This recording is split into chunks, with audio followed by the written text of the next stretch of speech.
नमस्कार, मेरा नाम है डॉक्टर पुरु धवन और आज इस वीडियो में हम बात करने वाले हैं उन चीज़ों के बारे में जिन्हें हमें इन सर्दियों में करने से बचना चाहिए। जैसे-जैसे मौसम बदलता है, हमारे खाने-पीने की हैबिट बदलनी शुरू हो जाती है और जैसे-जैसे हैबिट बदलती है, तो कुछ चीज़ें ऐसी होती हैं जिन्हें किडनी फेलियर पेशेंट को हमेशा अपने ध्यान में रखना चाहिए। तो अगर आप किडनी फेलियर के पेशेंट हैं, सर्दी के मौसम में आपको गुड़ खाने का मन करता है, तो आप उसे हाथ भी नहीं लगाएँगे। क्योंकि गुड़ जो है अगर आप खाते हैं, थोड़ा-सा भी खाते हैं, इतना सा भी टुकड़ा खाते हैं तो आपको हार्ट अटैक आ सकता है। क्यों आ सकता है उसको समझने की ज़रूरत है। एक किडनी फेलियर पेशेंट के अंदर किडनी जब काम नहीं कर रही तो बॉडी में जो वेस्ट मटीरियल है वो इकट्ठा हो रहा है। वो आप क्रिएटिनिन और यूरिया के रूप में ज़्यादा देखते हो, समझते हो।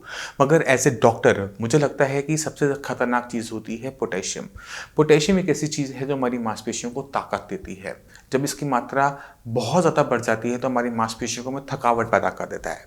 और क्योंकि हमारा जो हार्ट है, हमारा जो दिल है, वो भी मांसपेशियों का बना है और हर सेकंड वो धड़कता रहता है। तो जब पोटेशियम की मात्रा बढ़ती है तो वो स्लो डाउन होना शुरू हो जाता है। पैल्पेशन, घबराहट होना और फाइनली क्या होता है, कार्डियक अरेस्ट होता है, दिल धड़कना बंद कर देता है। अब है वो गुड़, अब गुड़ से पोटेशियम आपके हार्ट का क्या रिलेशनशिप है? गुड़ तो बहुत अच्छा है, सभी लोग खाते हैं, सभी लोग एडवाइस करते हैं कि गुड़ खाओ, गुड़ तो बहुत अच्छा है। गुड़ अच्छा है मगर उन लोगों के लिए जिनकी किडनी बिल्कुल अच्छे तरीके से काम कर रही है, क्योंकि जब आप गुड़ खाएंगे तो गुड़ में जो पोटेशियम है वो आपकी बॉडी में जाएगा और आपको नुकसान पहुंचाएगा। अब गुड़ में पोटेशियम आता कैसे, इसे समझने की ज़रूरत है। गुड़ को बनने का प्रोसीजर समझना। हम गन्ना लेते हैं, गन्ने का थोड़ा सा जूस निकालते हैं, उसे पकाते हैं और छोटा सा गुड़ बना देते हैं। यानी अगर हम इतना सा गुड़ खाते हैं तो पूरे गन्ने से भी क्या, 2-3 गन्ने का जो पोटेशियम है वो एक ही बारी में छोटा पैकेट बनकर आपकी बॉडी में चला जाएगा। और जैसे वो बॉडी में जाएगा, पोटेशियम की वैल्यूज एकदम तेजी से बढ़नी शुरू हो जाएंगी। और पोटेशियम जैसे बढ़ेगा तो हमें जो कार्डियक दिखते हैं वो आनी शुरू हो जाएंगी। इसी वजह से जितने भी किडनी फेलियर के पेशेंट होते हैं उन्हें गुड़ से और गुड़ की बनी हुई चीज़ों से, जैसे रेवड़ी है, गज्जक है, इनसे बचना चाहिए। इन बिल्कुल भी इनटेक नहीं करना चाहिए।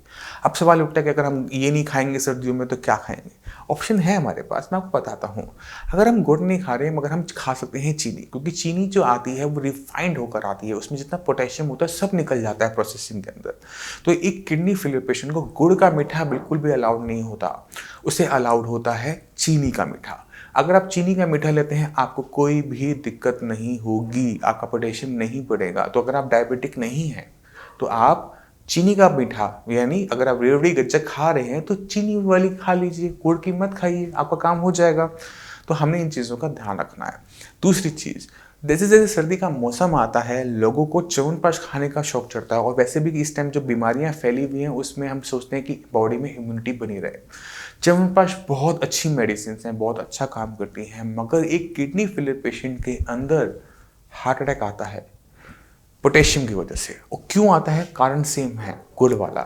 क्योंकि हम क्या करते हैं, जब हम च्यवनप्राश बनाते हैं तो हम आंवला यूज़ करते हैं। आंवले को हम इसको बॉईल करेंगे, फिर उसकी लुगदी बनाएंगे, लुगदी को फिर हम उसको पकाएंगे। तो हम क्या करते हैं कि बहुत सारा आंवला एक छोटे से चम्मच में ले लेते हैं। अब ये छोटे से चम्मच के अंदर पोटेशियम की मात्रा बहुत ज़्यादा होती है, तो जैसे पेशेंट खाता है उसका पोटेशियम बढ़ना शुरू हो जाता है और पेशेंट को दिक्कत आनी शुरू हो जाती है। तो अगर आप किडनी फेलियर के पेशेंट हैं तो चाहे वो आप शुगर फ्री च्यवनप्राश लें, चाहे वो शुगर वाला च्यवनप्राश लें, आपको दोनों से ही नुकसान होगा। इसी वजह से इसको बंद किया जाता है, इसको नहीं लिया जाता। अब चलते हैं तीसरी आइटम के ऊपर, वो है सूप। अक्सर पेशेंट मेरे पास आके पूछते हैं, डॉक्टर साहब आप चाय कॉफ़ी तो बंद करवा देते हो, अब सर्दी आ गई है, क्या लिया जाए? गर्मा गर्म सूप ले लें। और जब वो सूप का नाम लेते हैं ना तो हमारे माइंड में पहली चीज़ क्या आती है? टोमेटो सूप, टमाटर का सूप लेंगे, सब्जियों का सूप लेंगे। अब दिक्कत वही है कि हम कम अमाउंट के अंदर ज़्यादा पोटेशियम ले रहे हैं। टमाटर तो वैसे भी अलाउड नहीं होता किडनी पेशेंट्स को, क्योंकि टमाटर है खट्टा। खट्टा जितना खाएंगे किडनी को नुकसान होगा।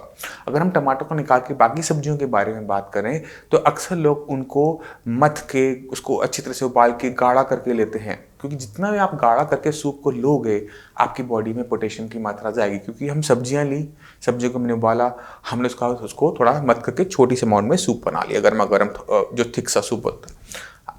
पोटेशियम बढ़ेगा और आपको दिक्कत आएगी। तो हम सूप फॉर्म में नहीं लेंगे, मगर आपको कुछ ना कुछ तो लेना है। क्या ले सकते हैं मैं आपको बताता हूँ।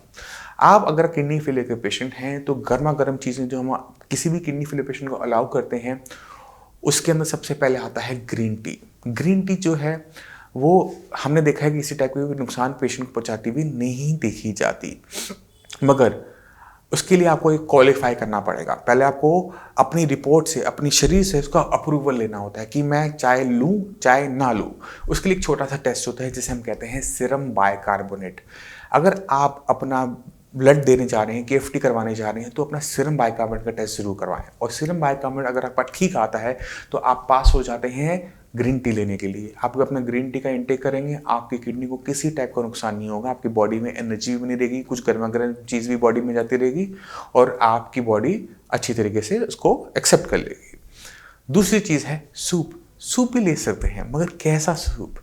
अगर हम जो वेजिटेबल्स हम आपको बताते हैं कि आपने खानी है उनका सूप लेते हैं तो आपको कोई नुकसान नहीं होगा, मगर शर्त क्या है?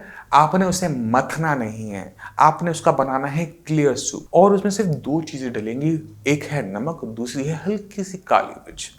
अब इसमें सब्जियां कौन सी यूज़ करनी है, ये एक सवाल उठ जाता है। अगर आपने हमारे पुरानी वीडियोस नहीं देखी तो मैं आपको इस वीडियो में थोड़ा सा ब्रीफ कर देता हूँ। जो भी सब्जी ज़मीन के नीचे लगती है, आलू, शकंदी, अरबी, जिमगन, कचालू, इनके अंदर पोटेशियम की मात्रा ज़्यादा होती है, इसी वजह से ये मना है। ना ही हम इन सब्जियों को सूप में बनाने में किसी टाइप में फॉर्म में इस्तेमाल करते हैं, तो ये तो पहले बाहर हो गई।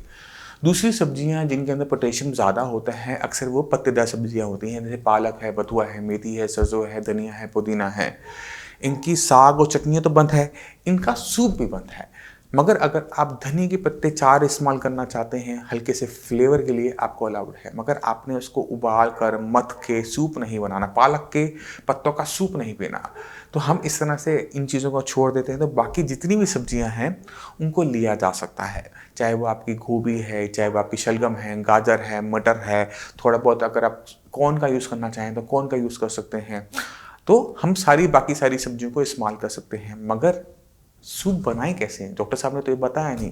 तो आप उन सब्जियों को मोटा मोटा काटेंगे, छोटा छोटा नहीं काटेंगे, मोटा मोटा काटेंगे।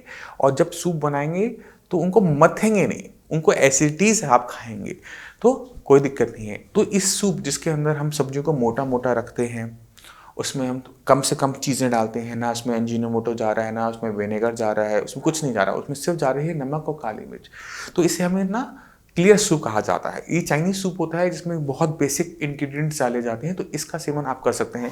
और जिन लोगों को थोड़ा सा नूडल्स खाने का मन हो तो उसमें थोड़ा सा नूडल्स को भी एडप्ट किया जा सकता है।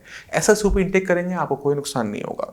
मगर अगर आप टमाटो सूप लेते हैं या फिर आप थिक मशरूम सूप लेते हैं तो, या फिर पालक का सूप लेते हैं, तो आपकी हार्ट को दिक्कत होती है, किडनी को कुछ नहीं हुआ। किडनी को खाने पीने से कोई नुकसान नहीं होता, क्योंकि जब किडनी काम नहीं कर रही तो बॉडी में वेस्ट मटेरियल इकट्ठा हो रहा है, और जैसे ही वो वेस्ट मटेरियल जैसे पोटेशियम बॉडी में ज़्यादा इकट्ठा हुआ, आपके किसी और ऑर्गन को नुकसान पहुंचेगा। तो इन चीज़ों का आपने ध्यान रखना है इन सर्दियों के अंदर कि सूप अलाउड है, क्लियर सूप अलाउड है, बहुत बेसिक सूप है, इसको आप यूज़ कर सकते हैं। ग्रीन टी आप यूज़ कर सकते हैं, तो आप इनका यूज़ करेंगे, आपको किसी भी टाइप का नुकसान नहीं देखने को मिलेगा। मैं उम्मीद करता हूँ इस वीडियो से आप काफ़ी कुछ समझ गए हैं। अगर आप साइंस इंजीनियरिंग की ट्रीटमेंट ले रहे हैं तो इन चीज़ों का ध्यान रखेंगे कि आपने गुड़ नहीं खाना, च्यवनप्राश नहीं खाना, टमाटो सूप नहीं लेना, जो सूप मैंने आपको बताया है उसका इंटेक करेंगे।